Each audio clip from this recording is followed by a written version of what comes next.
Concentration cell के बारे में कि कंसंट्रेशन सेल क्या होता है। एक ऐसा सेल जिसके अंदर बहुत टर्मिनल, यानी हम बोल सकते हैं बहुत इलेक्ट्रोड, या बोल दे electrode are same metal, are same metal, और सेम मेटल होने के बाद भी इनके अंदर क्या हो, पोटेंशियल डिफरेंस हो। क्या हो, पोटेंशियल डिफरेंस। अब सर ये पोटेंशियल डिफरेंस कैसे आ रहा है कि जब दो सेल सेम इलेक्ट्रोड के हैं, कि सर ये भी जिंक का हो और ये भी जिंक का हो, और यहाँ पर हमें पोटेंशियल डिफरेंस देखने को मिलता है।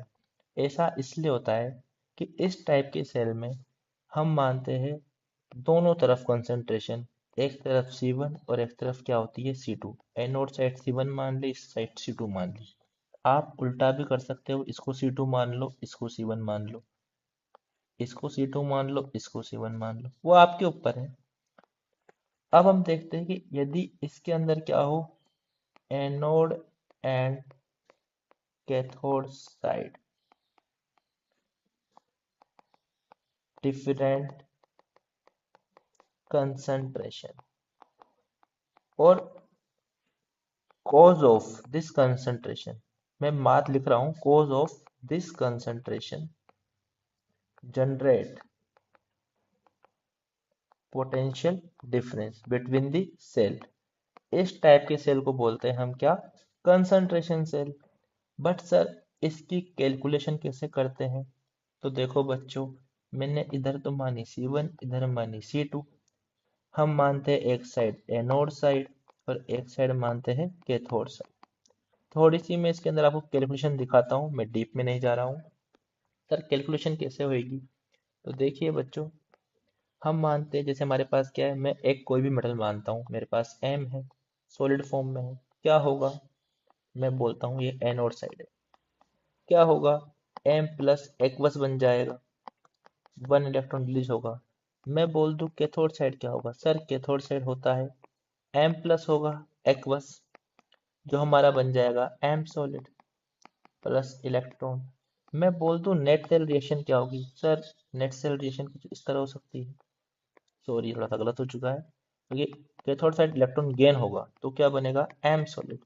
नेट सेल रिएक्शन में इलेक्ट्रॉन से इलेक्ट्रॉन कट जाएगा, मैं लिख सकता हूँ यहाँ पर क्या आएगा, M solid M plus aqueous, इसको मान रहा हूँ C1, ये है हमारा C1, ये है हमारा C2। C1 for anode concentration, C2 for cathode concentration. Okay बच्चों, अब मैं यहाँ पर लिखता हूँ आपके लिए M plus aqueous and M solid. Okay, हमको पता है जो ये M प्लस आया है लेफ्ट हैंड साइड, कौन सी साइड, लेफ्ट हैंड साइड, ये किससे आया है, कैथोड से। किससे आया है, कैथोड से। It's C2 and it's C1। आपको ये लिखना तो आता ही होगा कि क्या सर, हमने ये लिखा, ये के फॉरवर्ड अपॉन के बैकवर्ड लिखना आता है आपको। उससे हम लिख देते हैं कि हम लिखते हैं M plus aqueous upon M plus aqueous. Forward वाला कौन सा है, this side is the forward side, but M solid is a 1। हम जानते हैं कि इक्विलिब्रियम में हम पढ़ते हैं सॉलिड और लिक्विड के लिए क्या होता है, 1। तो M प्लस एक्वस और M प्लस एक्वस ये कहाँ से आया है, इस C4 for anode, C2 for cathode, C1 by C2। अब हमको हमारा फॉर्मूला क्या होता है, हमारा formula Nernst equation E nought minus 0.06 N F, और या हम लिख सकते हैं यहाँ पर log Q। E नोट क्या होगा, हम जानते हैं सर, E नोट क्या है, E नोट होता है E S R P of cathode. हम इसको थोड़ा सा इधर ले आते हैं, E naught S R P of cathode. E naught S R P means external reduction potential of cathode minus anode.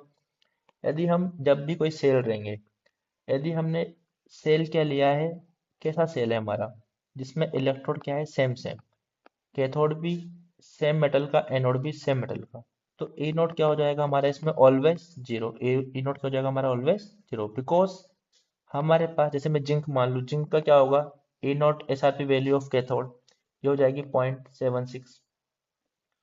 -0.76 for zinc मैं यहाँ पुट करूंगा -0.76, तो ये क्या हो जाएगा -0.76 प्लस 0.76। तो ये हमेशा वैल्यू हमारे पास ई नोट क्या आने वाली है, हमेशा हमारे पास जीरो। कोई सा भी हमारे पास क्या हो मेटल, तो E naught value always zero. -0.06 upon NF और लॉग लगाया हमने यहाँ पर। हमारे पास क्या है C1/C2, C1/C2। इससे हमें क्या पता पड़ रहा है बच्चे, हमारे पास क्या है E बराबर -0.06 NF और log C1/C2। हम C2 को ऊपर कर ले, C1 को नीचे कर ले, तो क्या बन जाएगा 0.06 divide by NF log C2/C1। हम अब भी जानते हैं हमारे पास C1 क्या था। C1 हमारा कहाँ से आया था, हम देखते हैं। C1 हमारा था एनोड से, एनोड बाय कैथोड था ये हमारे पास। और यहाँ क्या चुका है कैथोड बाय एनोड।